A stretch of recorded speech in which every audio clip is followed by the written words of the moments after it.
اهلا بكل متابعي قناه مارتن كودز. قدمنا 3 فيديوهات بالاضافه للفيديو بتاع المقدمه في الكورس اللي هو بتاع ازاي انك انت تتعلم البرمجه بسهوله. قدمنا قلنا ان احنا عندنا موقعين، موقع السكراتش وقلنا عندنا كمان موقع الكود دوت اورج، وقلنا ان الموقعين دول هم اللي هيرسموا طريقك في اول خطوه ليك في البرمجه. شرحت اول 3 فيديوهات، عرفتك ازاي بتشتغل على الكود دوت اورج وبتدخل عليه، وعرفتك كمان ازاي انك انت بنتكلم على الالجوريزم او السيكونس اوف كود، ازاي انك انت علشان اوصل لفهم البرمجه الحقيقي لازم ان انا اكون فاهم الخطوات دي، وان الخطوات دي بتترتب بشكل منطقي علشان اوصل في الاخر للحاجه اللي انا عايزها. يا جماعه البرنامج ده زي مساله رياضه انا بحلها، كأن في مشكله قدامي وانا عايز احلها، عشان اوصل للحل بتاعها يبقى لازم افكر في خطوات الحل وبناء عليه اقدر اعمل ال الكود اللي بينفذ الحاجه دي.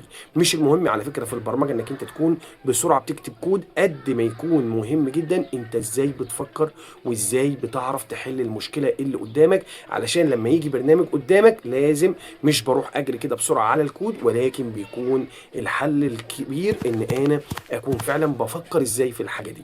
تعالوا في الفيديو الرابع هنشوف كمان شغلنا على الكود دوت اورج، وان شاء الله يعجبكم الفيديو. في المقدمه اتكلمنا ان انا في الاخر انا بوصل للالجوريزم، والالجوريزم ده بيكون خطوات حل المشكله، وبدات بموقع الكود دوت اورج علشان اثبت لك الكلام اللي انا بقوله ده. كلام سهل وبسيط واي حد يقدر يستوعبه. طبعا احنا في مرحله متقدمه شويه من الكود دوت اورج، وادي قدامك زي ما انت شايف.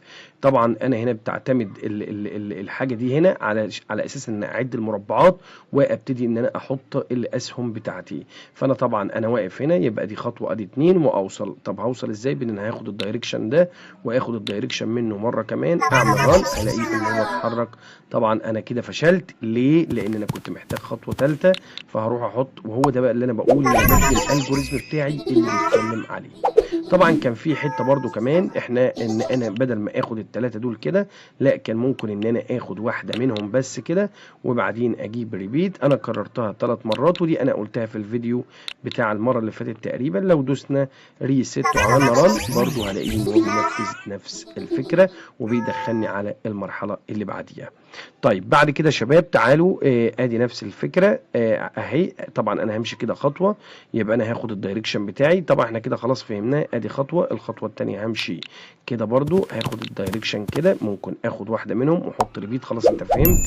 بعدين ممكن امشي كده اللي هو لتحت خطوه، بعدين خطوه ثانيه، بعدين اخد الدايركشن ده خطوه ثالثه، وبكده اكون انا نفذت الفكره. يبقى هو نزل كده وبعدين مشي كده، خد برضو الحاجه اللي هو عايزها. تمام.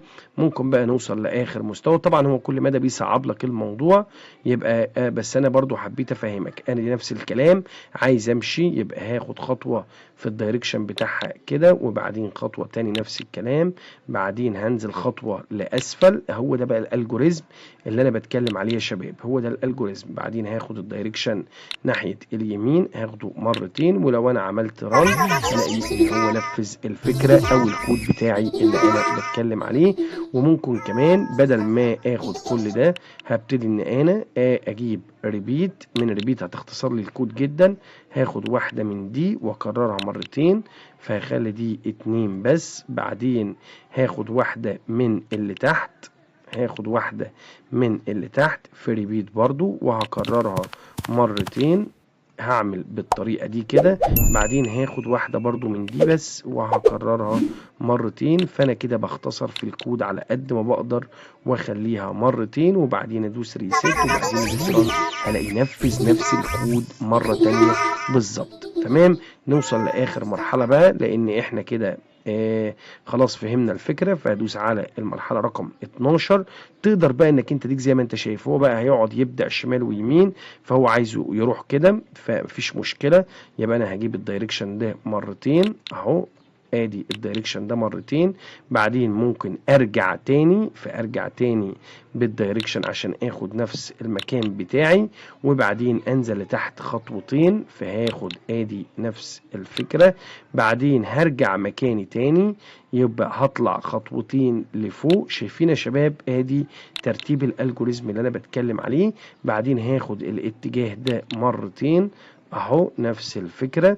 بعدين اخد اتجاه لفوق مرتين، ويبقى انا كده حليت المشكله بتاعتي. شايفين هو ده الالجوريزم اللي احنا بنتكلم عليه. يبقى هو كده خد تاني، رجع، بعدين هينزل لتحت ياخدهم، بعدين يطلع لفوق، بعدين ياخد الاتنين دول، بعدين يطلع لفوق. يبقى انا برضو كده حققت اللي انا عايزه. يا رب يكون فيديو ممتع وجميل.